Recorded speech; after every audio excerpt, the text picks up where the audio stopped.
19h. Branham Une femme anashauri enceinte, ce n'est pas bien. bibi wa mimba hapana kutembea ile masaa ya magharibi. Parce que tu peux t'amasser un esprit donné. Unawezi kulokotana tuna mpepo fulani hivi. Amen. Amen. Maintenant ici, Sasa hapa la Bible nous dit, Biblia inatuambia, voici toutes les âmes sont à moi. tazameni manafsi yote iko yangu. L'âme du Père, Nafsi ya baba, tout comme l'âme du Fils. sa vile nafsi ya mwana. Mais l'âme qui pêche, Lakini nafsi ya kufanya zambi, c'est celle qui mourra. ayo njo itakufa. Et Branham me parle de l'âme charnelle. Branham ananisemea hapa nafsi ya kimwili. Non, il parle de l'âme charnelle. Niko nasemea hapa nafsi ya kimwili. J'étais en train de méditer une âme charnelle. Nilikuwa nafikiri nafsi ya kimwili. C'est un esprit de la terre. Inakuya roho hivi hapa dunia. Parce que l'âme spirituelle, Jo, nafsi ya kiroho, c'est celle qui vient de Dieu. ayo njo inatoka kwa Mungu. J'aimerais lire dans Exposé de cet âge de l'Église, Takasoma bizazi ya kanisa, page 152, karatasi 152, première tirée. kipande ya kwanza. Et là, Branham nous oblige que quand l'enfant naît comme ça, l'esprit qui entre là, cet esprit-là doit naître de nouveau. Pale nabii anatushutisha wakati mtoto anazalika vile, ile roho inazalika, mtoto anapasha zalika upya. Et la nouvelle naissance, Na uzaliko upya, beaucoup de gens ont une conception de ce qu'est la nouvelle naissance. Mais j'aimerais que nous puissions lire Branham, que nous comprenions d'après Frère Branham ce que c'est la nouvelle naissance. apenda tumsome ndugu Branham tupate kuelewa kufatana na ndugu Branham uzaliko upya kama ni nini. Et cette loi de la nouvelle naissance, Sheria ya uzaliko upya c'est une loi divine. inakuwa sheria kimungu. Ce n'est pas n'importe qui peut naître de nouveau. Haiko mtu yoyote anawezi zalika upya. Même s'il fait comment, Hata anafanya je, c'est impossible qu'il puisse naître de nouveau. haiwezekane ye azalike upya. Parce que s'il arrive à naître de nouveau, Juu kama anaweza kuzalika upya, il est sauvé automatiquement. anaokolewa pale pale. Parce que la Bible dit, Juu Biblia inasema l'âme qui pêche, nafsi ya kufa zambi, c'est celle qui mourra. ayo njo itakufa. Et dans Apocalypse, on nous parle de la seconde mort. Na mufunulo wanatuonesha kifo kya pili. L'omnipotence de l'homme intérieur. Uwezo yote ya mtu wa ndani. Quand une âme est déjà relâchée, Wakati nafsi ilishachilia, il n'y a rien qui peut anéantir cela. hakuna kitu inawezi bomola ile. Pas même un coup de balle. Hakuna hata risasi, Pas même le poison. hata sumu yenyewe, Pas même la maladie. hata magonjwa haiwezi, Pas même le feu. hata moto haiwezi, Pas même l'eau. hata maji yenyewe haiwezi. Rien ne peut détruire l'âme. Hakuna kitu inawezi bomola nafsi. Quand l'âme est relâchée, Wakati nafsi elle inatiliwa, est relâchée, c'est fini. inatiliwa kuna malisika Elle pa. est appelée à vivre éternellement. Inaitwa kuishi milele. Qu'est-ce qui peut anéantir l'âme? Sasa ni nini inawezi kubomola nafsi? Le péché. Zambi. C'est pourquoi Branham a prêché un serment. Ndio kwa ile Bwana anahubiri, La cruauté du péché. anasema makali ya zambi. Et le péché, Na zambi ce n'est pas le corps qui pêche. haiko mwili njo iko na. Parce que tu peux accuser ton corps. Unawezi kustaki Ce mwili n'est yako. pas le corps qui pêche. Haiko mwili njo iko na. Ce n'est pas non plus l'esprit qui pêche. Haiko pia roho njo iko na. Le péché, Zambi c'est l'âme qui pêche. ni nafsi njo iko na fa zambi. Et pour que l'âme puisse pécher, Na juu nafsi ipate kutenda zambi, je vous avais dit que ici il n'y a que la foi. iliniambia asema umu kuna kwa tu ni imani. C'est pourquoi Branham dit Kwa ile Branham anasema l'adultère, asema busharati, le vol, bwizi, la calomnie, kunandiana, les querelles, makokotana, la malhonnêteté, ujanja, la méchanceté, makani, tout ça, ayo yote ce ne sont pas des péchés. haiko mazambi ile. Branham dit Branham ce anasema n'est que les attributs du péché. inakuwa tu makazi ya zambi. Le péché, c'est l'incrédulité. Zambi inakuwa ni kutokuamini. Et l'incrédulité, pour que ça puisse entrer en action, Na kutokuamini juu kupate kutenda, l'incrédulité, c'est le contraire de la foi dans la parole de Dieu. kutokuamini inakuya kinyume nyume ya imani musauti ya Mungu. Sinon, c'est toujours la foi. Kama si vile inakuwa tu ni imani. Je vous ai lu les mercredis, Branham me dit, vous avez assez de foi, mais vous placez ça mal. Placez la foi que vous avez dans la parole de Dieu. Muweke imani ile muko nayo muneno ya Mungu. Pour que quelqu'un puisse voler, il doit renier d'abord ce que la parole dit. Il doit refuser de croire ce que la parole dit. Il prend la foi, il met dans ce qu'il veut faire. Et il croit et il fait cela. Anaamini na anafanya vile. Ni kusema anapasha katala mbele ile sauti ya Mungu inasema. Ça, c'est l'âme charnelle qui fait ça. Ni nafsi ya kimwili ndio iko nafanya vile. Mais cet homme-là, étant charnel, si c'est une âme sémence qui était prédestinée par Dieu, cet homme-là a droit à la nouvelle naissance. C'est pourquoi, pour commencer, sa nature, ce n'est pas de péché. C'est ça qui fait que quelqu'un qui n'a jamais même fréquenté l'église, quelqu'un qui n'a jamais lu la Bible, là où il est, quand il fait quelque chose de mal, il sent un dérangement en lui. Parce qu'il y a une nature divine en lui. Et frère Branham nous dit, nous en arrivons donc maintenant à une conclusion. Comme le logos éternel, Dieu était manifesté dans le Fils.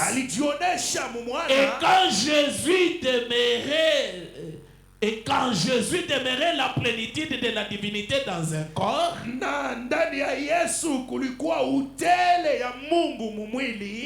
comme cet être éternel était le Père manifesté dans la chair,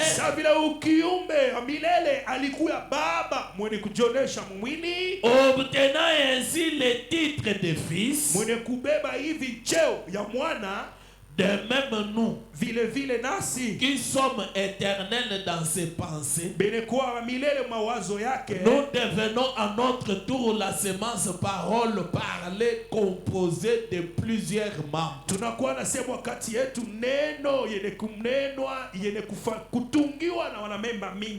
Manifesté dans la chair et ses pensées éternelles qui sont maintenant manifestés dans la chair, sont le Fils de Dieu. C'est ainsi que nous sommes appelés. Nous ne sommes pas devenus la sémence par la nouvelle naissance. J'aimerais que vous soyez très attentifs. Nous ne sommes pas devenus la sémence par la nouvelle naissance. Nous étions la sémence. C'est pourquoi nous sommes nés de nouveau. Car seuls les élus peuvent naître de nouveau. banawezi uzalika upya. C'est parce que nous étions la semence que nous avons pu être vivifiés. Ni juu tulikuwaka mbeko, njo hapa tunapata uzima. Dans ce qui n'est pas de la semence, Muile haiko mbeko, il n'y a rien à vivifier. hakuna kitu ya kuletea uzima. Oui, oui. De ce qui n'était pas la semence de Dieu, Ila ikukuwake mbeko ya Mungu, il n'y a rien à vivifier. hakuna kitu ndani yabo ya kuletea uzima. Et ceux qui ont été la semence de Dieu, Na wale walikuwaka mbeko ya Mungu, une fois que la parole frappe, mara moja tu neno inapiga, comme il y a quelque chose là-dedans, sasa vile kuko kitu fulani bule, la divinité est là-dedans. bumungu buko bule La ndani, divinité se vivifie. bumungu bunajiletea uzima, Et ça commence à croître. na inaanza kukomala, Ça peut monter, inawezi kupanda, monter, inapanda jusqu'à apporter les fruits. mpaka kuchukua matunda. C'est pourquoi Jésus disait, Jo kwa ile Yesu alikuwa anasema, je suis le cep, mie niko muti vous êtes les sarments. na mwe munakuya machipuko. Et Branham dit, Maana anasema entre les cep et les sarments, katikati ya huyu mtu na machipuko quelle yale, est la partie de l'arbre qui porte les fruits? ni kipande kani ya muti inabebaka matunda. Branham lui-même dit, ce sont les sarments. Bwana mwenyewe anasema ni machipuko Et yayo. quand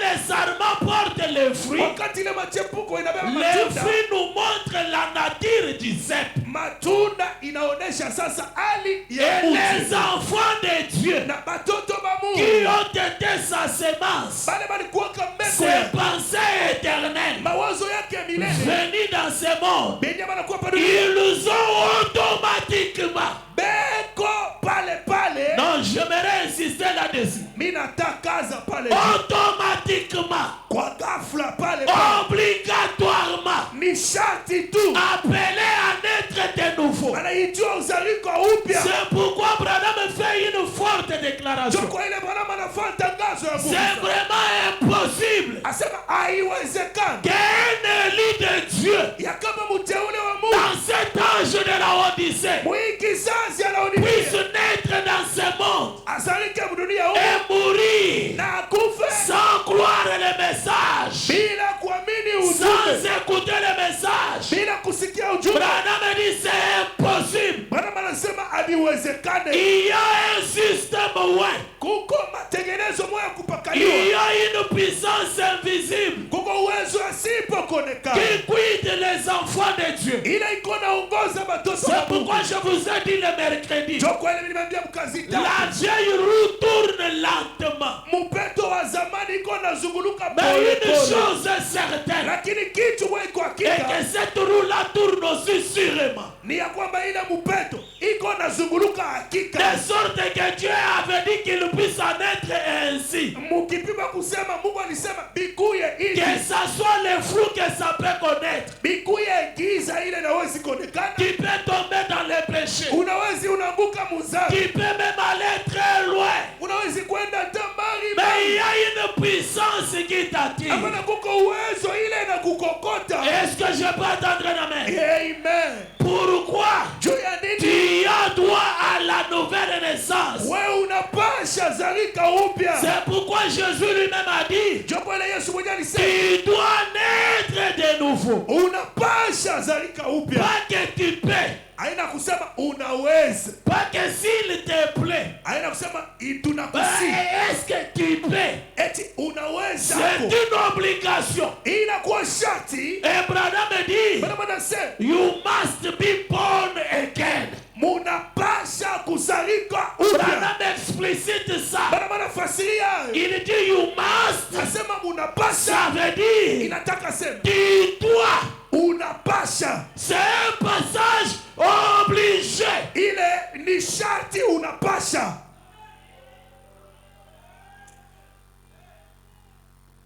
Frère Branham dit ceci. Ndio maana nasema hivi, Je lis la Bible dans Jean 3:6. nasoma Biblia mu Yohane 3 mstari yake ya 6.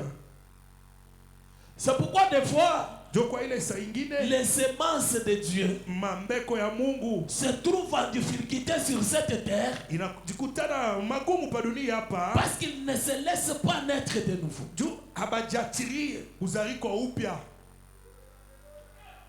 Je vous avais dit que Dieu nous a élus, nous a choisis. Il a juré qu'il ne peut pas se repentir. Nous appartenons à l'ordre du Melchisedec. Et pour commencer à croître dans cet ordre-là, tu dois naître de nouveau.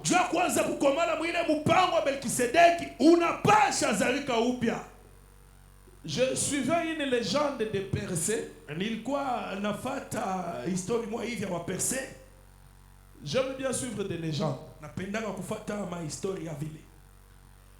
Il y a beaucoup de choses cachées dans des légendes. Il faut avoir un entendement spirituel pour déceler ça. Persée, un enfant qui est né avec un dieu Zeus, un dieu de l'univers, qui est descendu, qui s'est accouplé avec une femme normale dans la nature, et ils ont donné naissance à un enfant Persée. Et on l'appelait, il est un demi-dieu. Persée ni mtoto anatoka mpatano ya Mungu mmoja vya maanga wanaita Zeus, anashuka pa dunia, wanapatana na mke fulani, wanazala mtoto anaitiwa Persée. On l'appelle un demi-dieu. Na yeye wanamuita Mungu mkipande. Et il y avait une épée royale. Cette épée-là, c'est une épée séparée. L'autre est dans une partie est dans le fourreau. Et l'autre partie est comme cela, comme un petit bâton.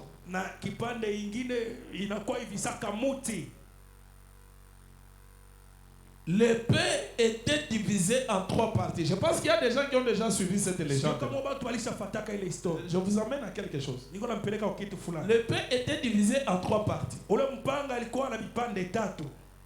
Maintenant, cette épée-là ne pouvait pas être manipulée par n'importe qui.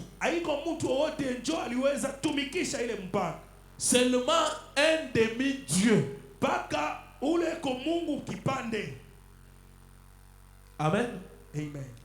Et il y a eu un moment donné, le dieu Zeus là et un autre dieu, une bataille entre eux-mêmes et ils ont eu à disparaître dans la nature ici.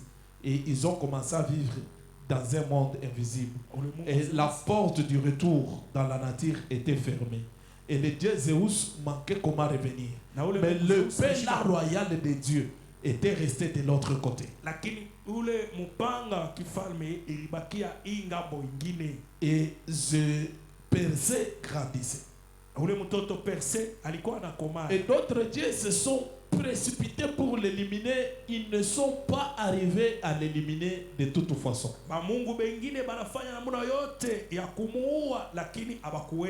Alors ils ont commencé à détruire leur village. Je ne suis pas derrière la chair parce que ce n'est pas Branham qui dit. Je vous donne juste une idée et je vais vous emmener dans la dimension spirituelle. Vous allez comprendre.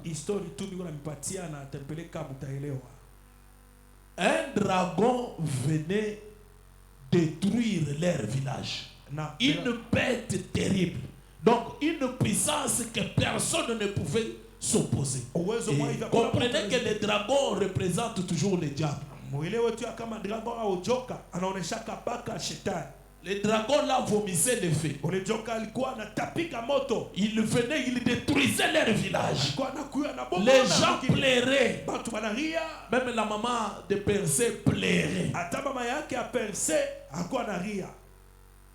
Mais la maman connaissait les secrets de cette épée là. Elle a dit à Persée, ce dragon ici, il n'y a pas une arme qui peut l'éliminer. hakuna bunduki ile inawezi kumuua. Seulement l'épée qui est maniée par un demi-dieu. Paka ile mupanga inatumiwa na Mungu mkipande. Et toi, Persée, tu es un demi-dieu. Na wewe Persée unakuwa Mungu mkipande. Tu dois aller telle part. Unapasha enda fasi fulani. C'est là que se trouve cette épée-là. Pale ndio ile mupanga iko. Mais faites attention. Lakini keba ange, avant d'y arriver, mbele ya kufika, il y a des pièges. kuna kwa miteko. Tu peux mourir. Unawezi kufa. Persée a dit, je vais aller prendre l'épée Persée anasema mitaenda kubeba ule mpanga pour le salut de notre village. juu ya okovu ya. Et il est parti. Anaenda. Il pouvait piétiner ici. Hawezi kanyanga. Ça avait s'enfoncrer dans les ravins. Il a couru jusqu'à arriver là où se trouvait l'épée. Anakimbia kimbia anafika pale palikuwa mpanga. Quand il a touché l'épée, Pale yeye anagusa tu mpanga, l'épée s'est ouverte. mpanga inafunguka yote. Et la langue de l'épée Na ile makali ya mpanga était une langue de feu. ilikuwa ni chongo ya moto. Est-ce que vous me suivez? Amen. Et c'est devenu comme une colonne de feu. Inakuya pale pale sa nguzo la moto. Pourquoi seulement quand lui a touché que cela est entré en action? Juu ya nini? Paka ile saa ya na ibamba njo Parce ile que tout le monde pouvait toucher le reste des parties. juu batu bengine nabo baliwezi kuibamba na Rien n'arrivait. hakuna kitu ilikuwa nafika. Et celui qui commentait disait, Ule alikuwa c'est anasema parce que dans Persée, juu ndani ya Persée il y a le sang d'un Dieu. kuko damu ya Mungu. Il est un demi-dieu. Ye anakuwa Mungu mkipande. Et avec cette épée-là, Na ile mupanga il a éliminé les dragons. ye alimuua ule joka. Je vous amène dans le spirituel. Mina mingisha mukirosa. La parole de Dieu, Neno ya Mungu c'est l'épée à double tranchant. inakuwa mupanga makali mbili. Branham dit, Bana banasema la parole neno est tellement tranchante inakuwa au makali point sana. qu'elle est capable Mkipimo inaweza de séparer l'esprit du corps, kukabula mwili na roho, séparer l'esprit de l'âme. kukabula mwili na nafsi. Est-ce que je peux entendre un amen? Amen.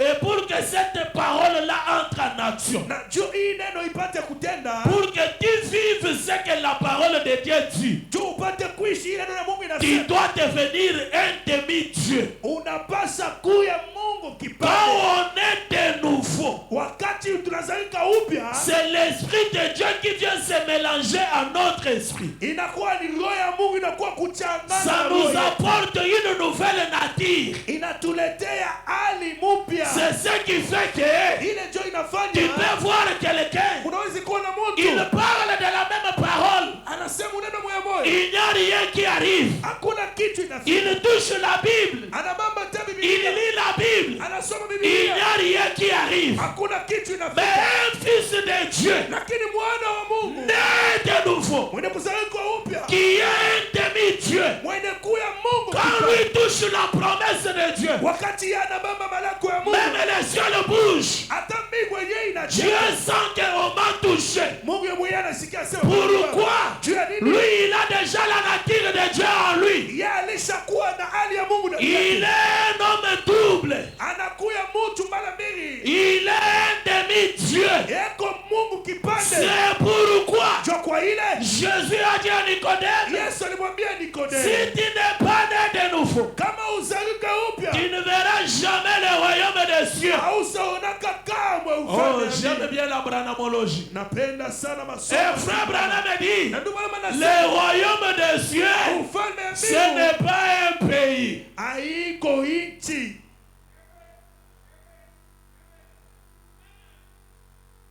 Nicodème, Nikodemo, si tu n'es pas né de nouveau, kama uzalike upya, tu ne comprendras jamais le royaume des cieux. hausaelewaka kamwe ufalme ya mbingu.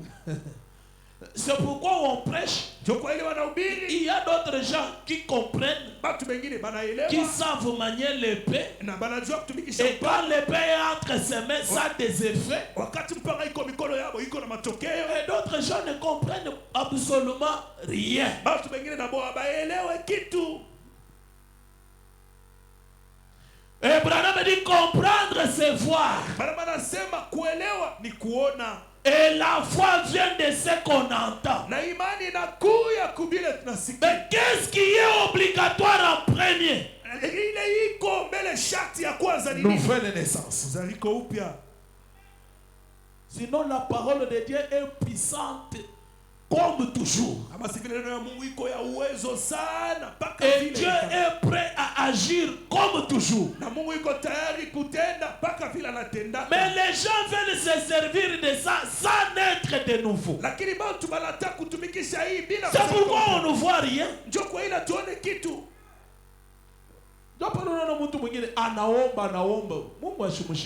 n'est pas enrôlé dans les systèmes. La nouvelle naissance, c'est la chose qui nous enrôle dans les systèmes.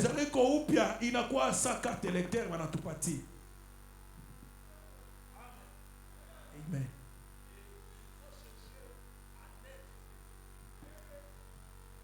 Si tu n'es pas né de nouveau, même comme je prêche là, tu écoutes, unasikia, mais tu ne comprendras rien. Lakini hausaelewa kitu. Est-ce que je me fais comprendre? Sikiliza. La Bible nous dit, Biblia inatuambia, ce qui est né de la chair est chair. Ile nazaliwa kumwili iko mwili. Et ce qui est né de l'esprit est esprit. Na ile inazaliwa kuroho iko roho. Ne t'étonne pas que je t'ai dit. Usishangae hivi nikoneshe. Il faut inapasha que vous naissiez de nouveau. Muzalike upya. Pourquoi? Quand l'enfant vient, c'est un muscle. Il a une âme charnelle. Il faut qu'une nouvelle âme vienne. Et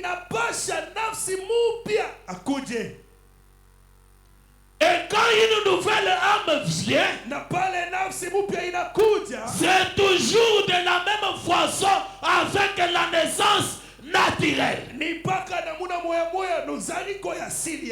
Branham dit, avant que l'enfant puisse naître, il y a l'eau qui vient.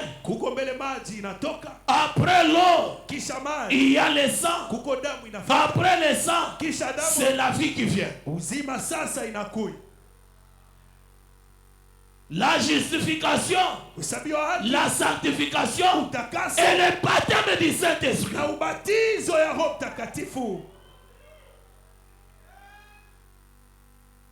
Et c'est impossible que quelqu'un puisse naître de nouveau sans émotion.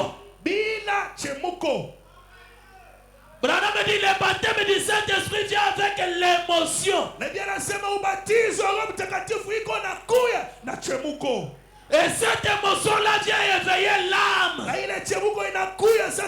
L'âme charnelle. Mais qui était prédestinée. Quand l'Esprit de Dieu vient, ça vient vivifier cette âme-là. Mais il faut que cela soit destiné auparavant. Parce que si cela n'était pas destiné, il n'y a rien à vivifier là-dedans.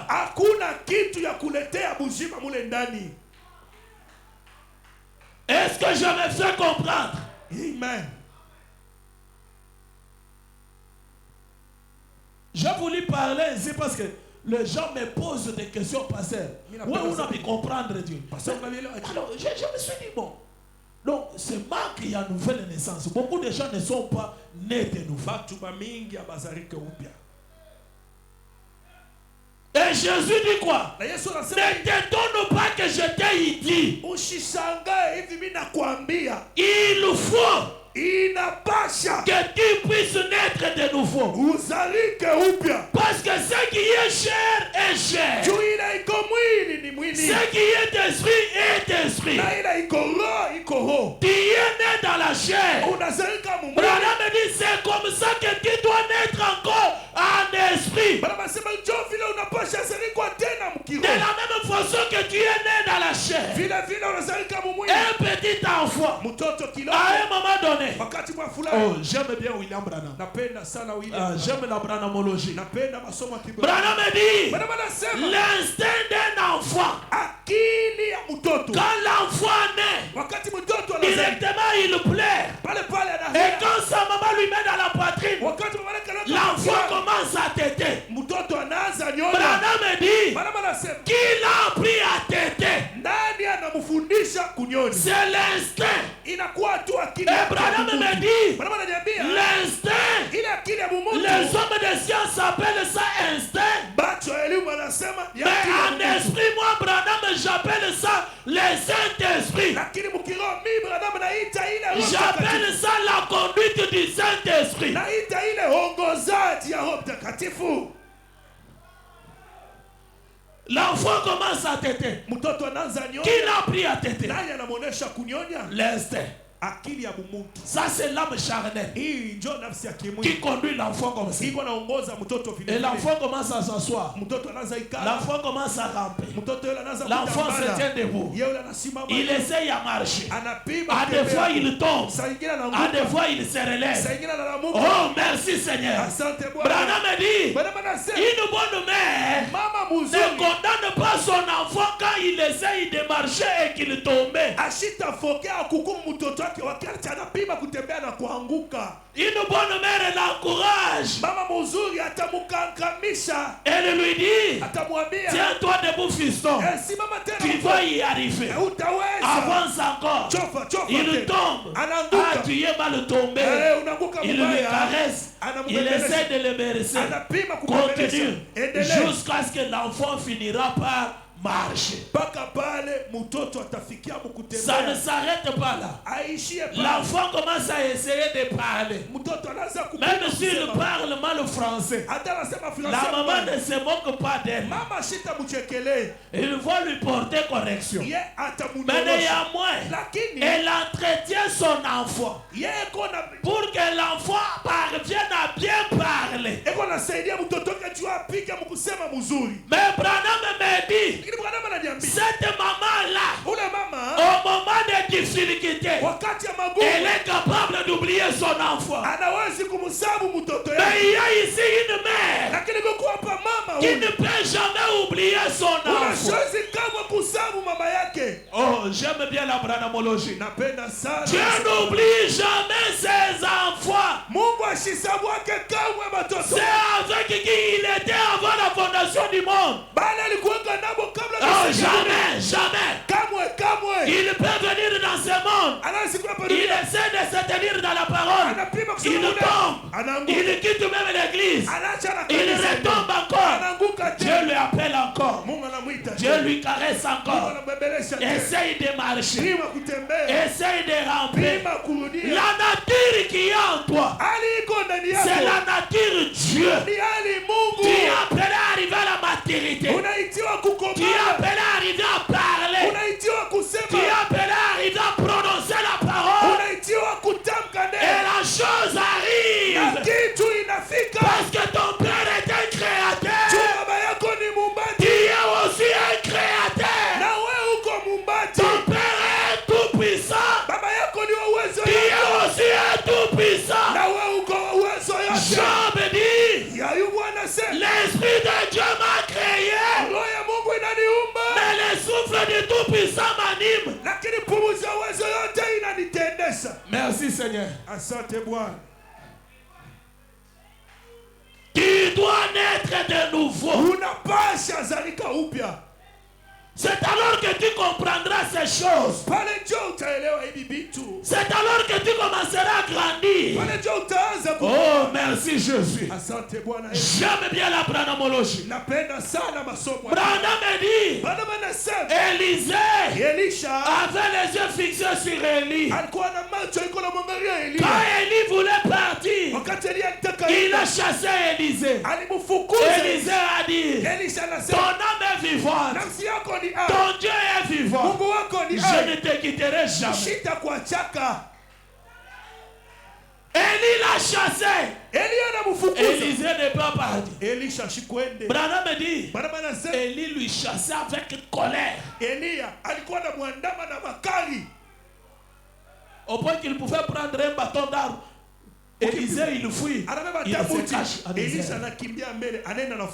Quand il va entrer dans les courbires, Élisée lui suit. Après, Élisée qui est toujours là jusqu'à arriver à la traversée du Jourdain. Et quand ils ont traversé le Jourdain, Branham dit le Jourdain c'est quoi? Le type de la mort en soi-même.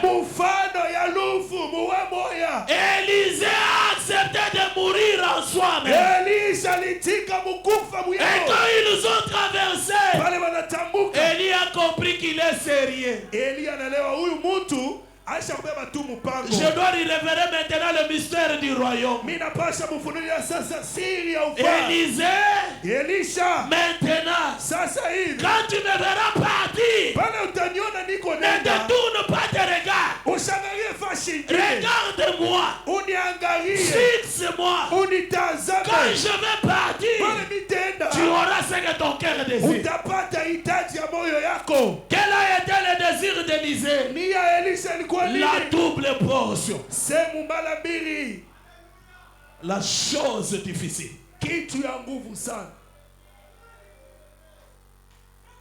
Et le char est descendu. Élie est monté à bord. Élie est parti. Élisée regarde. Branham dit ce n'était pas une vision. Ce n'était pas un songe. Ce n'était pas un rêve. Branham dit ce n'est pas une fiction. C'est une réalité. Branham dit je suis parti jusqu'à arriver là au Jourdain pour voir la route que Élie avait pris en fait de monter.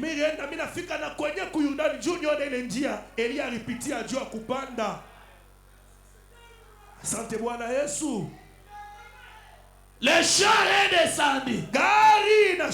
Élie est monté. Élie anapanda. Yehudi. Farasi na mabao. Élie anene. Le manteau tombe. Élisée prend le manteau. Il porte le manteau.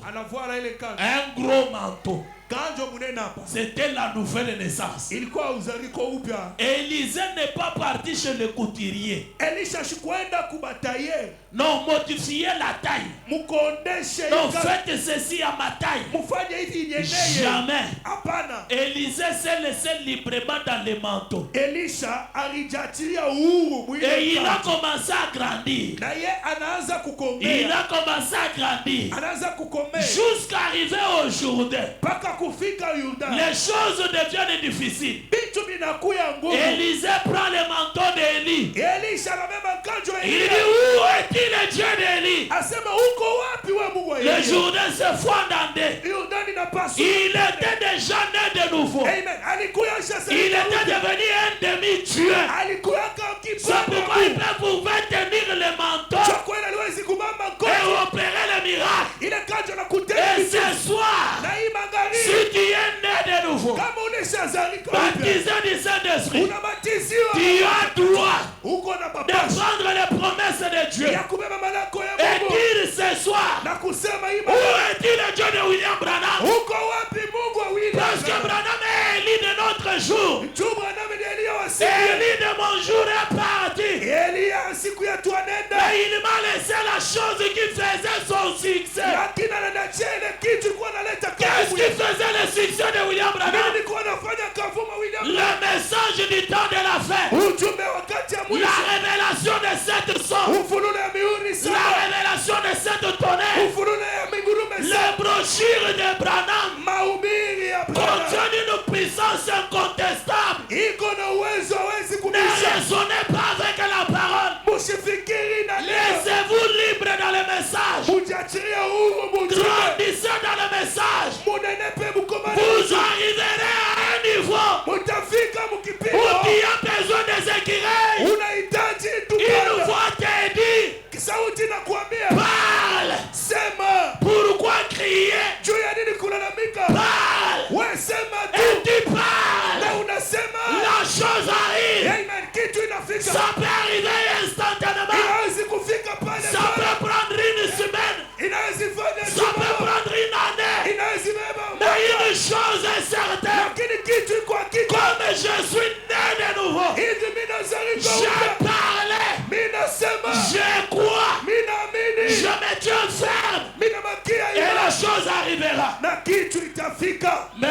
Seigneur. Asante Bwana Yesu. Il faut naître de nouveau. Inapasha kuzalika upya. C'est alors que vous comprendrez ces choses, mes amis. Pale ndio mtaelewa hivi vitu marafiki. Il faut naître de nouveau. Inapasha uzalika upya. C'est alors que vous comprendrez le mystère de Dieu. Pale ndio mtaelewa ufsiri. C'est alors que vous comprendrez ce que c'est le christianisme. Pale ndio mtaelewa ukristiani kama ni nini. C'est une dimension très élevée de mysticisme. Inakuwa kipande hatua moja juu sana ya uchawi. Tout le reste des mystiques sont en bas de nous. Uchawi yote inabaki na kuwa chini yayo. Merci Jésus. Asante Yesu. Frère Branham dit ceci. Ndio mama anasema hivi. La cruauté du péché Makali ya zambi et le prix et la peine que cela a coûté na malipizo yenyewe ilistahili pour délivrer nos vies du péché. juu ya kufungula maisha yetu mzambi. Prêché le 3 avril 1953. Inabira tarehe 3 mwezi ya 4 mwaka 1953. Merci Seigneur. Asante Bwana. Paragraphe 55. Kurasa 55. Il dit ceci. Asema hivi. Il a formé de la poussière de la terre. Donc, alitunga kupitia vumbi ya bulongo, ni kusema pas à son image. Hapana kwa mfano yake. Il avait déjà créé l'homme. Alikuwa kalishaumba mtu. Alors, sasa il a soufflé en lui le souffle de vie. Akapumzika ndani yake pumzi ya uzima. Et l'homme est devenu une âme vivante. Na mtu akakuwa nafsi hai. L'âme, nafsi de l'homme, ya mtu, c'est donc la nature de l'esprit. Inakuwa kumbi hali ya roho. On continue. Tunaendelea. Or, japo quand vous naissez de nouveau, kama munazalika upya, wakati munazalika mupya, wakati unazalika upya, vous ne recevez pas un nouvel esprit. Amupokeye roho mupya. Je ne sais pas si vous comprenez la nouvelle naissance. Vous ne recevez pas un nouvel esprit. Amupokeye roho mupya. J'ai déjà posé mon toit. Les gens qui ont droit à la nouvelle naissance, ce sont les gens qui étaient en Dieu. Celui qui n'y était pas, même s'il se répand comment, Judas s'est repenti, il est parti retourner l'argent, il a tout fait. Il n'a pas eu le baptême du Saint-Esprit. Il n'a jamais été dans la chambre haute. Il n'était pas appelé à y arriver. Et sa destination c'était en enfer. Et Branham me dit, il y a des gens qui sont destinés à aller en enfer. Et les gens qui sont destinés à aller au ciel. Nous prêchons aux gens qui sont destinés à aller au ciel. Qui nous connaissent réellement leur position. Ce ne sont pas des gens à qui on doit dire arrête de boire, arrête de fumer. Et même pour commencer, avant qu'ils fréquentent même l'église, ils n'avaient pas l'envie de boire ni fumer. Il y a des gens comme ça qui disent, moi je suis né, j'écris la parole. Marisha tu ya mampombe, ma bar, ma boîte de nuit. La vie de la bière. Je n'avais pas ça à moi. C'est facile de connaître qui est enfant de Dieu et qui ne l'est pas. J'aimerais beaucoup plus positionner les enfants de Dieu. Parce que c'est l'enseignement qui donne la colonne vertébrale. De toute façon, c'est Dieu qui connaît qui sera sauvé et qui ne sera pas sauvé. Branham dit, vous ne recevez pas un nouvel esprit. Vous recevez une nouvelle nature de cet esprit. C'est le même esprit, mais avec une nouvelle nature. Écoutez maintenant. Prenez des hommes et mettez-les debout là ensemble. Tous les deux ont la même apparence, mais l'un d'eux est un pécheur et l'autre un chrétien. L'un dit, j'ai un esprit comme vous, voyez-vous, mais l'autre lakini mwingine est différent. anachana Son âme, nafsi yake, sa nature hali yake est différente. ya kuachana. Il a été changé. Yeye alibadilika.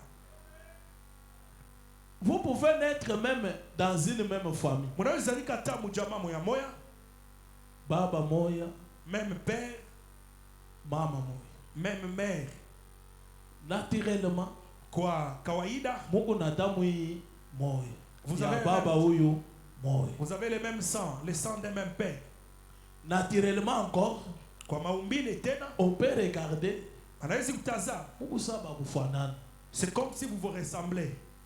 Mais Lakini on met celui-ci ici, mnaweka huyu hapa, on met celui-ci ici. mwingine pembeni hapa, Une différence totale. tofauti ya kuoneana tu. Huyu ni mlevi, Celui-ci c'est un ivrogne, mulewa, l'autre est vraiment un ivrogne. musharati, C'est un addicteur, mwizi, c'est un voleur, bandi. mujambazi. Na huyu mwingine lwake L'autre ici, mupole tu, d'où machine à ville. il n'est pas comme l'autre. Est-ce que vous comprenez? Et tu m'as C'est la nouvelle naissance qui nous différencie. ni uzaliko upya njo inatuachanisha. Ni batoto ba mtu moya. Ce sont les enfants de la même personne. Ndio. Sasa huyu yako hivi je? Mais l'autre il est comme ça. Ndio vile. Il est comme ça.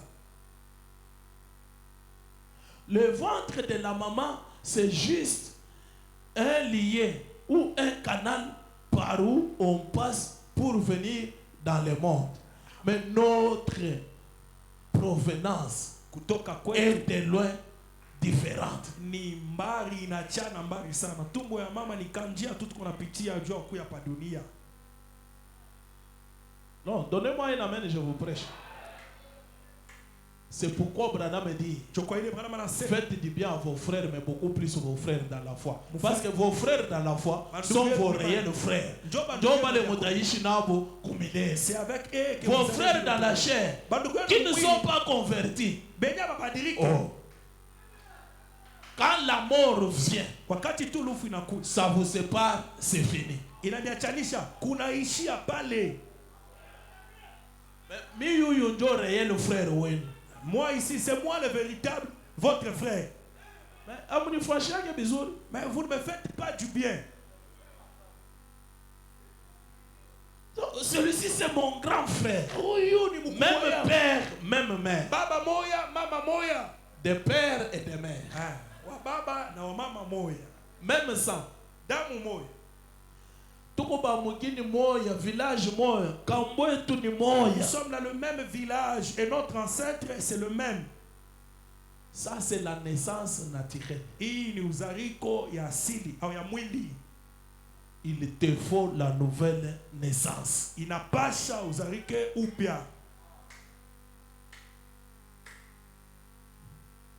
Je lis Branham. Je vous parle seulement sur la nouvelle naissance. J'ai déjà vu beaucoup, surtout les frères. Tu vas voir un frère ici. Quand les frères tremblent comme ça. Même sous la pluie, il part à l'hôpital. Mais un frère de l'église, à des fois un fils de Dieu né de nouveau. Frère Achina Takoule, je me dis, c'est manque d'amour. Et la nouvelle naissance nous apporte l'Esprit de Dieu et Dieu est amour. Tu ne peux pas me convaincre, moi Justin, que tu es né de nouveau sans me montrer le fruit de l'amour. Faux et archi faux. Peu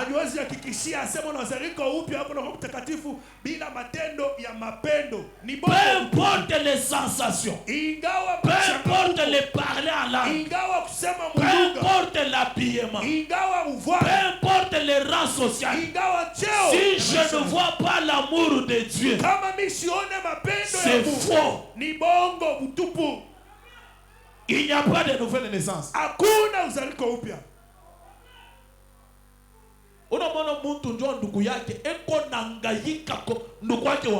Quelqu'un pour son frère charnel.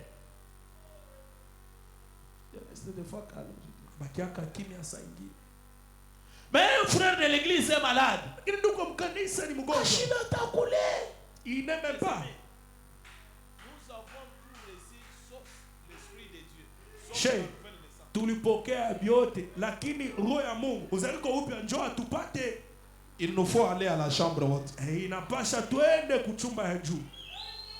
Parce qu'après la chambre haute, tous ont parlé le même langage. Ils étaient en commun accord. Avec le même sentiment. Même amour. Branham me dit, Pierre ne pouvait pas manger quelque chose sans laisser à Paul et aux autres. Il mange, il dit, mon frère tel n'est pas là. Je garde pour lui.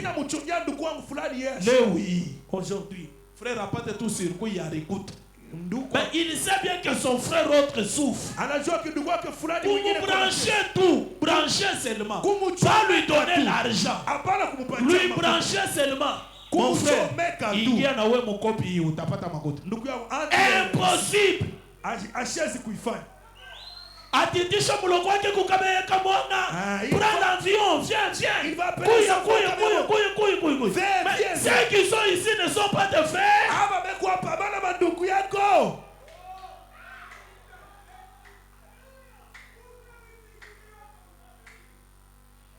Les sont confus. Autrefois, les frères mariaient les frères à l'église. Autrefois, un frère qui a seulement beaucoup d'argent. Frère, viens. Tu es déjà avancé en âge. Pourquoi tu ne te maries pas? Je n'ai pas l'argent, je n'ai pas le travail. Ça va. Ok. Il voit les pasteurs. Je sens que je peux marier ses frères. C'est une bonne chose. Frère, viens. Fais le choix d'une sœur. Ok. Tu es convaincu que c'est ta femme? Ok. Allez-y à l'hôpital et les frères payent. La fréquentation, les frères payent. Allez-y demander la dot, on demande, les frères donnent. Le mariage, il est l'habille. Frère, va chez toi. Réjouis-toi avec ta femme. Cet amour-là est parti. Léo, aujourd'hui, à ta préféré, au Weshe Ndukuyake païen. Ou le Konaowa, Jézabel. Attends d'appeler Kamari. Et il s'absente même à l'église. J'étais parti pour marier mon cousin. Ton cousin croit le message? Non. Il épouse une femme en pantalon. Et le frère prend l'argent que Dieu lui a donné. Il part investir dans une pourriture comme ça. C'est pourquoi Dieu vous ravit l'argent.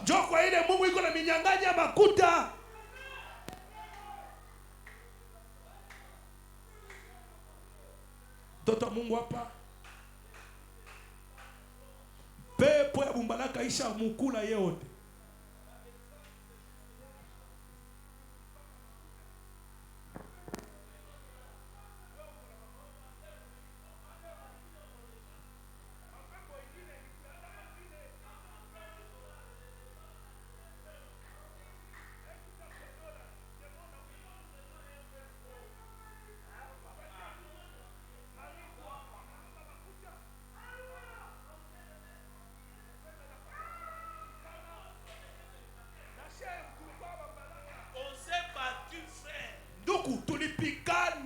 Surtout moi ici. Frère, j'ai poussé même l'eau dans la carrière. Il faut que lui aussi aille pousser l'eau. Pendant que toi tu as déjà l'argent.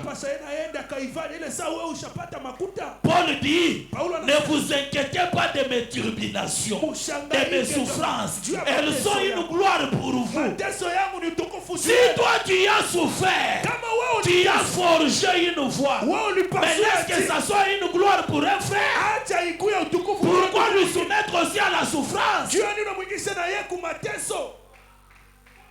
C'est pas que l'amour.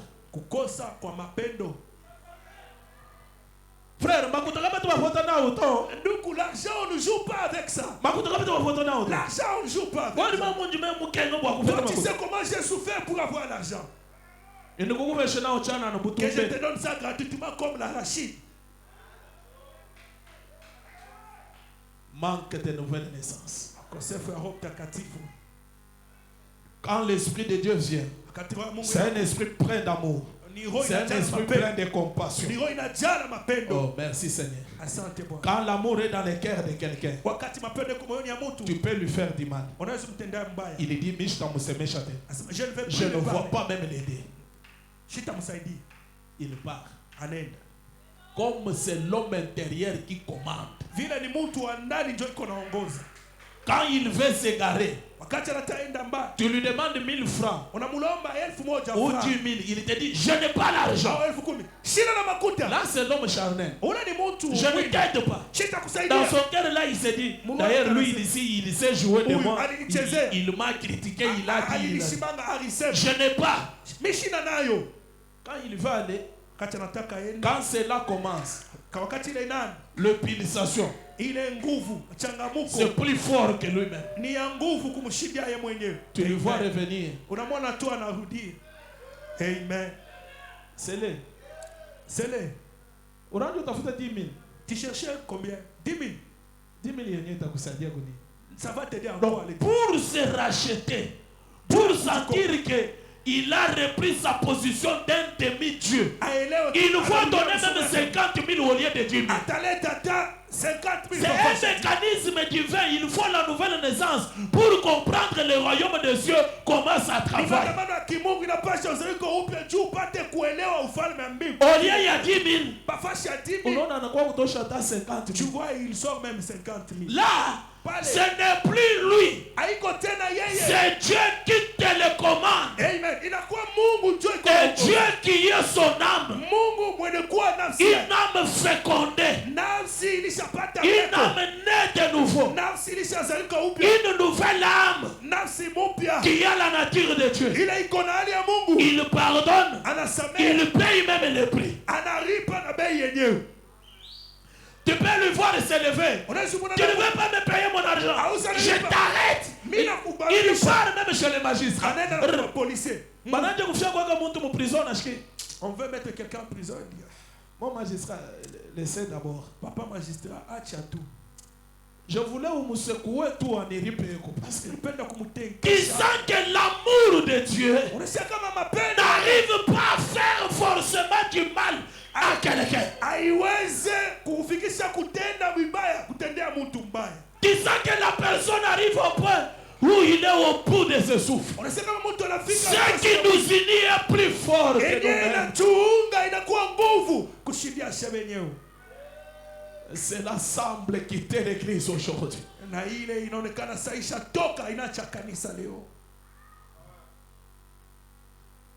Frère Branham dit dans le leçon confie, prêché le 31 juillet 55, paragraphe 78.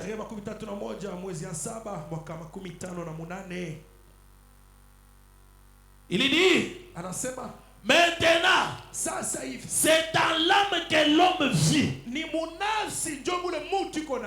Vous êtes ce que vous êtes dans votre âme, pas dans votre esprit, pas dans votre raisonnement. Ce n'est pas parce que vous dites j'aurai un meilleur standing. Je ne sais pas si vous comprenez. Parce que tout le monde ici veut être bien, il veut avoir l'argent. C'est Dieu qui pèse les esprits. Parce que utauza tu kamotoka kabulak, kamotoka kabulak. On a bamba tout $10,000. Tu touches seulement 10 000. Mabeka inafika hapo. Les épaules arrivent à la tête. Si c'est un Kassaïen qui n'est pas né de nouveau. Moi je suis clair. Moi je ne suis pas Kassaïen, moi je suis chrétien. Moi je suis frère à frère Branham. Un Kassaïen qui n'est pas né de nouveau à Bambe 10 000, la femme devient une torchon.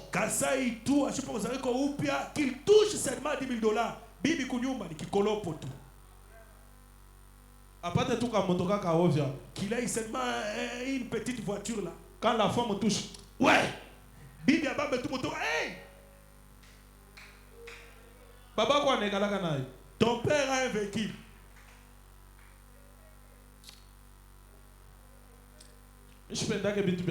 Moi je n'aime pas. Je n'aime pas m'attrister tout le temps. Tu me fais rétrograder. Tu rétrogrades parce que ta femme a touché le véhicule. Un païen. Mupagano.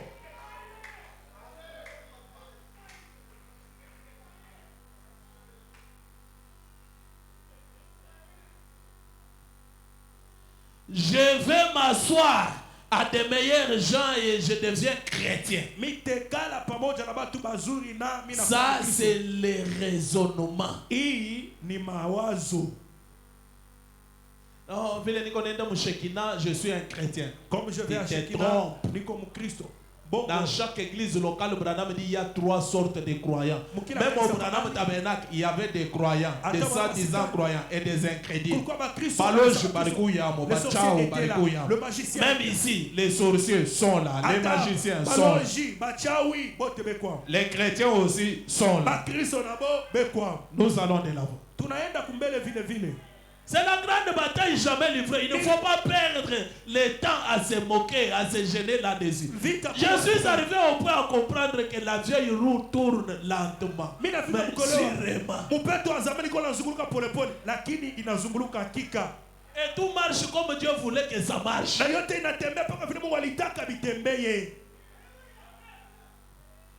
Voyez, ce n'est pas ce que vous devez faire. Ne le faites pas. Que cela vienne d'une nouvelle expérience, d'une nouvelle naissance. Quelque chose qui est arrivé, pas dans l'esprit, mais dans l'âme, qui a enlevé tous les raisonnements. Et vous êtes devenu une nouvelle créature. Et vous êtes en Jésus Christ. Et en ce moment-là, il n'y a plus de condamnation pour ceux qui sont en Jésus. Parce qu'ils sont passés de la mort à la vie. Et l'homme à qui Dieu n'impute pas ses péchés. Qui est cet homme-là? C'est un homme né de nouveau qui est en Jésus. Dans sa chair, il peut faire une erreur. Il n'attendra pas que le pasteur vienne lui prêcher. Il n'attendra pas qu'un frère vienne lui voir. Lui-même en lui, quand la dynamo tourne, il sent que je ne suis pas en place. Les engrenages ne sont pas en place. Il part. Il demande pardon. Il arrange. Je me dis, où est ce genre-là de personnes?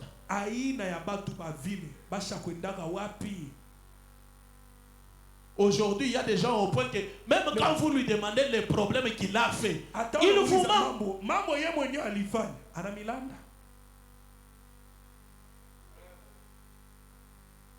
Que Dieu nous aide. Frère Branham dit ceci dans l'exposé de cet âge de l'église. J'aimerais que nous puissions lire d'abord dans Marc 8, 34, 38. Oh, il me reste peu de temps là. La Bible nous dit ceci. Puis, ayant appelé la foule avec ses disciples, il leur dit, si quelqu'un veut venir après moi, ou kunifuata, qu'il renonce à lui-même, qu'il se charge de sa croix et qu'il me suive. Car c'est lui qui voudra sauver sa vie la perdra. Mais c'est lui qui perdra sa vie à cause de moi et de la bonne nouvelle la sauvera. Et que sert-il à un homme de gagner tout le monde s'il perd son âme? Que donnerai-je un homme en échange de son âme? Mtu ataripa nini pafasi ya nafsi yake?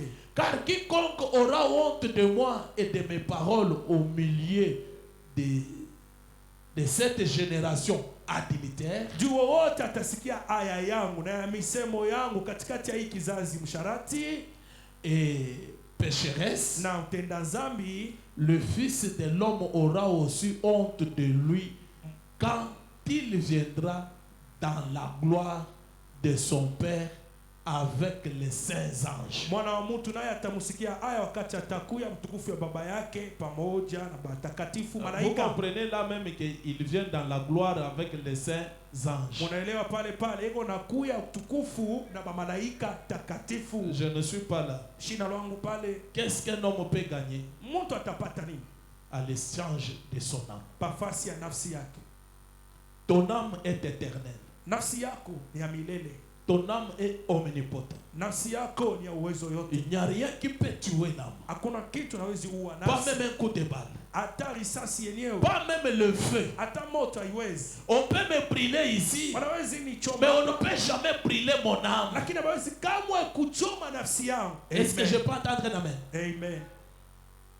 Tu peux être noyé dans l'eau. Unawezi unatumbukizwa maji. Tu meurs. Unakufia Tu moto. pourris. Unaoza. Mais pas ton âme. Lakini nafsi yako hapana. Amen. C'est là que Branham dit, malgré l'insécurité dans ce monde, nous ne sommes pas de ce monde. Ne craignez pas les bombes de la Russie, mais craignez plutôt celui qui peut tuer ton âme. Qui peut tuer l'âme? Nani anawezi kuwa nafsi? Un assassin derrière la chair. Muuaji mnyuma ya mimbani. Pendant que tu vis mal, wakati unaishi mubaya, il t'encourage. Anakusaidia tu. Il ne te prêche pas l'évangile qui t'amène à la nouvelle naissance. Asikuletee injili ya kusaidia uzalike upya. Et tes propres péchés, na mazambi yako wewe mwenyewe, tue l'âme. Pas même les couteaux ne tuent pas l'âme. Comprenez l'omnipotence de l'homme intérieur. Mais cette chose-là puissante, cette chose-là créée pour vivre éternellement, arrive à mourir, arrive à être anéanti par le péché. Et la Bible dit, dans cette génération adultère et pécheresse, j'aimerais insister là-dessus sur l'adultère.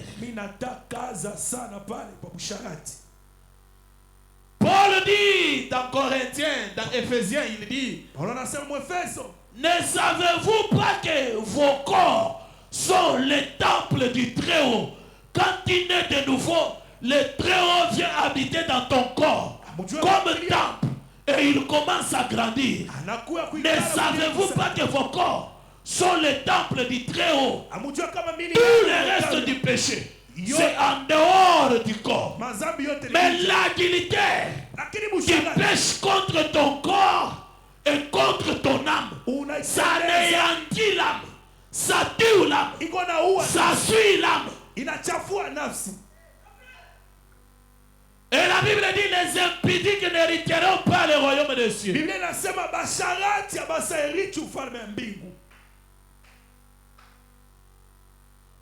Le mensonge, le vol et autres, c'est au niveau de l'esprit.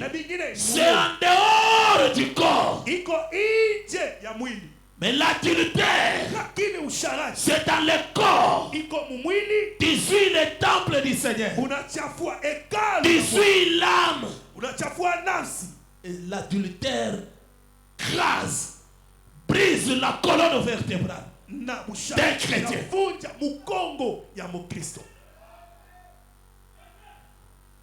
Branham parle de la puissance de la destruction. Dans le naturel ici, Tengia mupana sana siku inga. Ya nguvu sana lakini ni neno. Branham anasema une maison nyumba naturellement comme ça, nyumba tu ya asili hivi, même cet hangar, hata yeka, si nous faisons une année kama tunafanya mwaka moja sans qu'un être humain, un vivant y entre, bila binadamu mtu mzima ingie, cette maison va s'écrouler vite. Hii nyumba itaanguka haraka. Vous ne connaissez pas ça? Amujua ile. Mais s'il y a un humain qui y habite, lakini kama kuko mtu binadamu ule ikonekana mo, cette maison-là durera aussi longtemps possible, bien que ça finira par s'écrouler. Parce que c'est dans la naturelle que je vous parle. Ça finira par s'écrouler, mais ça peut durer même 10 ans. Lakini nawezi kawa ako inafanya hata miaka 10. Vous pouvez voir une maison avec des fentes, les gens y habitant. Vous voyez que des années et des années, il est ma fente quoi. Il est nyumba ishok shumam. La maison est toujours debout. Quand les gens là sortent, 2-3 mois après, ça tombe. Il y a un mystère là-dedans. Ton corps est le temple du Seigneur. Aussi longtemps que Dieu Tout-Puissant y habite, tu es debout dans la parole, tu vis et tu vivras éternellement. La Bible dit, vous allez vivre, quoique vous mourrez. La mort ici de la chair, ce n'est pas la mort, c'est juste une séparation.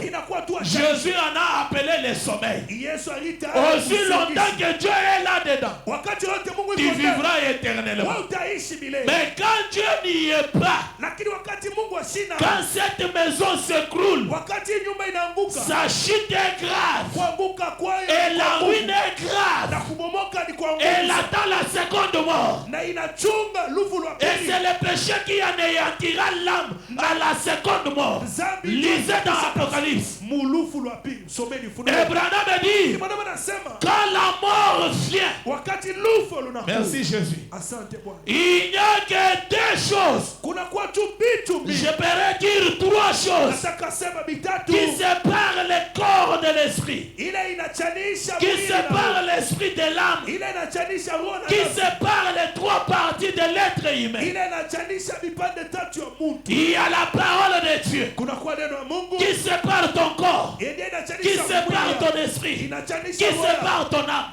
Parce que la parole est tranchante, ça pénètre la chair, ça sépare la chair de l'os, ça sépare l'os de l'âme. Il y a la mort. La mort sépare l'esprit du corps, ça sépare l'âme de l'esprit. Est-ce que je peux entendre un amen? L'autre chose, c'est la vie du péché. Le péché sépare l'âme avec Dieu éternellement. Et Branham dit, faites attention avant de quitter la terre. Ne quittez pas la terre sans être avec vous, sans sentir la présence du Saint-Esprit. Il le dit dans l'église sa condition. Tu peux faire l'expérience du baptême du Saint-Esprit. Étant dans ce corps, on est sujet à des erreurs. Tu commets l'erreur, tu négliges. Tu commets l'erreur, tu négliges. Tu ne comprends pas que c'est un combat. Je dois faire un effort pour me tenir debout, au point que cela devienne une vie normale pour toi.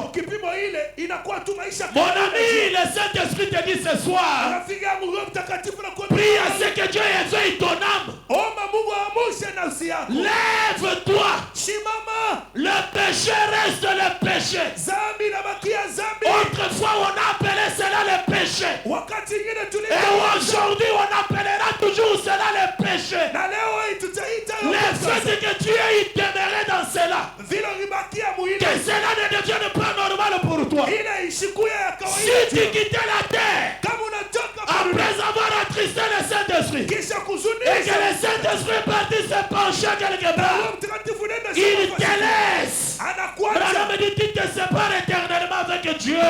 Ce sera la mort. Et pour se réconcilier avec Dieu, reviens sur le même chemin. Emprunte le chemin du retour. Comme Joseph et Marie, ils se sont rendus à un moment donné compte qu'ils étaient en train d'aller sans l'enfant Jésus. Ils sont retournés même à Jérusalem. Ils sont allés partout le cherchant. Nous t'avons cherché. Ils sont partis trouver Jésus dans l'église. Branham dit, quand vous allez je ne sais pas où, vous commettez le péché, vous tombez, ne pensez pas que vous aurez à vous réconcilier avec Dieu là où vous êtes partis. Il y a des gens qui se croient être trop spirituels aujourd'hui. Non, moi je ne fréquente pas l'église. Je suis la prédication en ligne. Tu ne te réconcilieras jamais avec Dieu en ligne. Tu trouveras Jésus dans l'église, dans la communion des saints. C'est ici que son esprit descend. C'est ici que la parole purifie l'âme. Merci Seigneur Jésus-Christ. C'est ici à l'église où chacun se va pécher, où chacun se va moindre, où chacun peut venir à l'autel et implorer la miséricorde de son Créateur. Seigneur Dieu de gloire, j'aimerais me réconcilier avec toi. J'ai péché contre toi. J'ai péché contre mon âme. J'ai péché contre mon corps. Voilà que je viens ce soir. Purifie-moi. Comme il avait dit, je leur ai envoyé ma parole. Et ma parole les a purifiés. J'aimerais que la parole de ce soir purifie ton corps. Que la parole de ce soir purifie ton âme. Que la parole de ce soir purifie ton esprit. Que tu puisses naître de nouveau. Que l'esprit de Dieu entre en toi. Merci Seigneur Jésus. Merci Seigneur Jésus. Frère Branham dit ceci dans l'exposé de cet âge de l'église, page 239, tiré petit 3, paragraphe 3. Merci Seigneur Jésus. Ne te crois pas être malin. Là où tu as laissé Dieu, c'est là que tu vas lui trouver. Branham dit, il t'attend patiemment. Il te prie de revenir. N'aie pas peur des bombes des Américains. N'aie pas peur des bombes de la Russie. Ne crains pas un chien enragé. Mais crains plutôt ce qui peut détruire ton âme. Qui gagnerait un homme en échange contre son âme. Même si j'ai des véhicules, même si j'ai de beaux habits, même si je suis apparemment beau, même si tu es apparemment belle ma sœur, ta beauté, oh Seigneur Jésus, je serai un jour dans la tombe. Il y a une âme qui répondra un jour pour tes actes.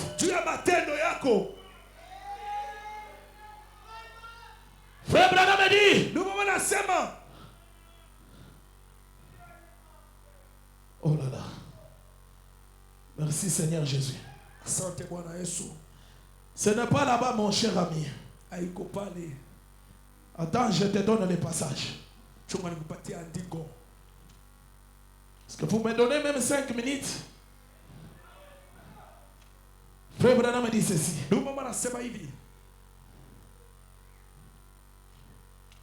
La nouvelle naissance.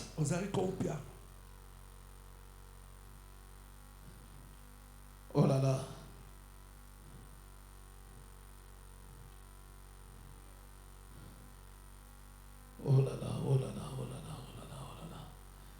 Exposé des 7 âges de l'église. Voilà, c'est bien là, c'est bien là.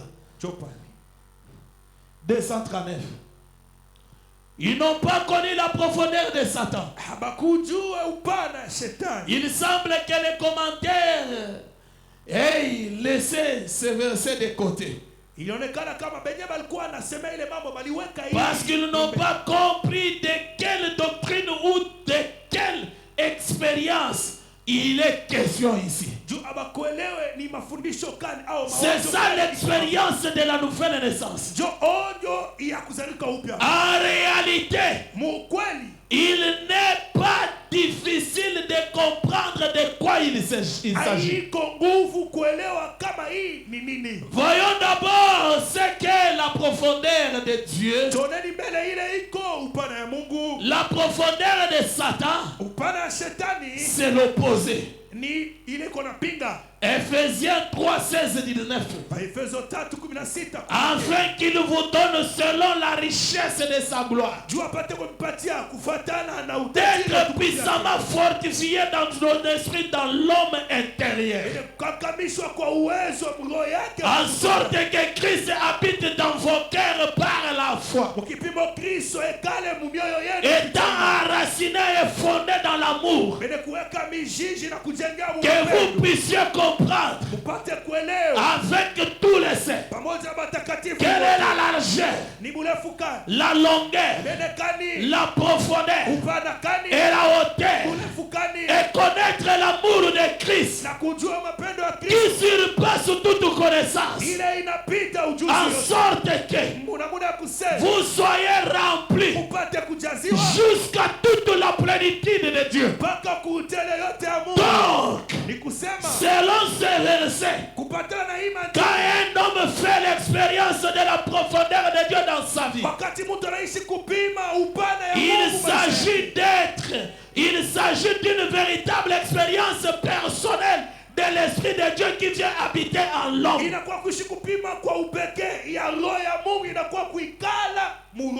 Tandis que son esprit est illuminé par la sagesse et la connaissance de Dieu qu'il reçoit par la parole. Parce que quand on vient à l'église, on ne vient pas pour être baptisé du Saint-Esprit. Branham dit les enfants de Dieu, c'est le même esprit qui reçoit la nouvelle nature. Ce sont eux qui reçoivent l'autorité de naître de nouveau. Est-ce que je peux entendre un amen? Branham dit, vous recevez la connaissance de Dieu qu'ils reçoivent par la parole. La profondeur de Satan, par contre, c'est qu'il s'efforcera d'anéantir cela. Satan essayera toujours de remplacer à nous cette réalité de Dieu par une contrefaction. Branham dit, comment cela? Il enlèvera la connaissance de la vérité de Dieu, anéantissant la parole pour mettre la sienne à la place.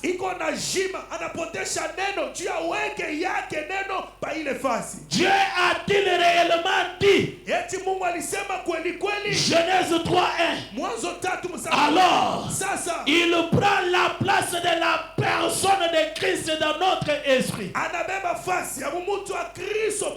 Il le fera comme il l'a fait faire à Israël, en faisant régner un homme à la place de Dieu. Laisse Dieu régner sur le trône de ton âme, qu'il prenne le tour de contrôle. Il va commander ton âme selon la parole, et ton âme commandera l'esprit selon la parole, et le corps se soumettra à la parole. On rejettera l'expérience de la nouvelle naissance pour se joindre à une église. Oh, merci Seigneur Jésus. Non, moi je fais partie de telle église. Moi je suis de telle église. L'église est renommée. Un pasteur qui parle un bon français. Un pasteur qui s'habille bien. Les gens rejetteront l'expérience de la nouvelle naissance pour se joindre à une église. Une église qui a un renom. Un pasteur qui a un renom. Ce n'est pas ça la nouvelle naissance. C'est tout au cours de cet âge que l'église est entrée dans la profondeur de Satan. Et les fruits de ces profondeurs de Satan, qui sont les mensonges, le maître et toutes sortes d'autres crimes abominables, ont été manifestés dans cet âge. Merci Seigneur. Apocalypse 2, 26, 29. À celui qui vaincra et qui gardera jusqu'à la fin mes œuvres, je donnerai autorité sur les nations. Il les pètera avec une verge de fer, comme on brise les vases d'argile, ainsi que moi-même. J'en ai reçu le pouvoir de mon Père, et je lui donnerai l'étoile du matin. Que celui qui a des oreilles entende ce que l'Esprit dit aux églises. Nous sommes arrivés dans l'âge où celui qui se suit davantage. Celui qui se sanctifie davantage. C'est un problème de la nouvelle naissance. Ce n'est pas un problème de se joindre à l'église. Qui a laissé Jésus quelque part, il est grand temps de lui chercher. L'ami fidèle et tendre.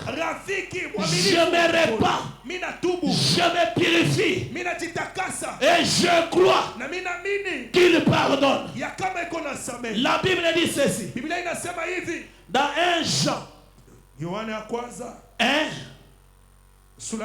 7 jusqu'à 10. Écoutez ce que la Bible dit.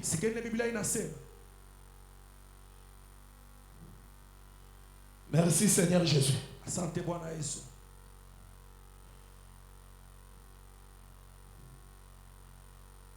La Bible dit ceci. Mais si nous marchons dans la lumière, comme il est lui-même dans la lumière, nous sommes mutuellement en communion. Et le sang de Jésus, son Fils, nous purifie de tout péché. Si nous disons que nous n'avons pas de péché, nous nous séduisons nous-mêmes. Et la vérité n'est point en nous. La Bible continue. Si nous confessons nos péchés, il est fidèle et juste pour nous les pardonner et pour nous purifier de toute iniquité. Si nous disons que nous n'avons point de péché, nous les faisons mentir et sa parole n'est pas à nous. Est-ce que je peux attendre un amen? Si nous confessons nos péchés, il est fidèle à nous les pardonner. La Bible dit ceci. 1 Thessaloniciens 5 23, 24. Je vous invite à vous lever. La Bible dit ceci. Vous êtes tous 1 Thessaloniciens 5 23, 24. Écoutez ce que la Bible dit. Que le Dieu de paix vous sanctifie lui-même. Tout entier. Il n'y a que Dieu qui sanctifie. Ni Mungu peke yake ndio anaweza takasa. Oh, vous ne voulez pas la sanctification? Hamutaki utakaso. Que le Dieu de paix vous sanctifie lui-même. Mungu wa salama mitakase tout entier. Et que tout votre être, l'esprit, l'âme et le corps soient conservés irrépréhensibles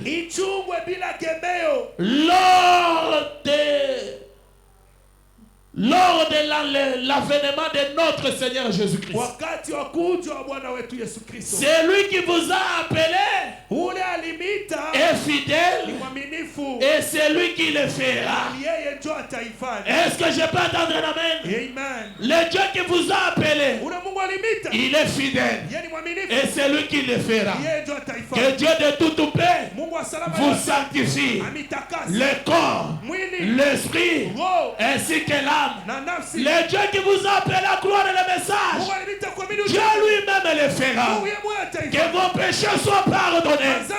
Que le Saint-Esprit revienne en communion avec vous. Marchez dans l'harmonie avec Dieu. L'air est grave, mon frère. L'air est avancé. Ne craignez pas les bombes de Russie. Ne craignez pas les bombes des Américains. Craignez ce qui peut tuer l'âme. Parce que l'âme est omnipotent. L'âme est créée pour vivre éternellement. Seul le péché peut l'anéantir. Évitons la vie des péchés. Désirons la vie de sanctification. Cultivons l'amour dans nos cœurs. Marchons dans l'harmonie, dans la lumière, en communion avec Dieu. Que le Dieu de paix, c'est lui qui vous a appelé, qu'il vous sanctifie. Oh, j'ai beaucoup aimé ça. C'est lui seul qui le fera. Il n'y a pas un effort à faire pour être sauvé. S'il décide ce soir, je serai sauvé. S'il décide autrement, j'irai en enfer. Que je plaire, que je fasse quoi que ce soit. Oh, que lui seul le fasse. Ma prière ce soir est que Dieu baisse le regard au travers le sang de son fils. Qu'il me regarde au travers le sang rouge, mes péchés rouges, que cela devienne blanc, plus blanc que la neige. Qu'une nouvelle marche commence, qu'une nouvelle personne puisse naître, qu'une nouvelle nature vienne en nous, la nature de Dieu, la nouvelle naissance. Blanc, plus blanc que neige. Oh Seigneur, j'aimerais être lavé dans le sang de l'agneau. Rien ne peut ôter le souillure. Que le Dieu de paix qui vous a appelé vous sanctifie.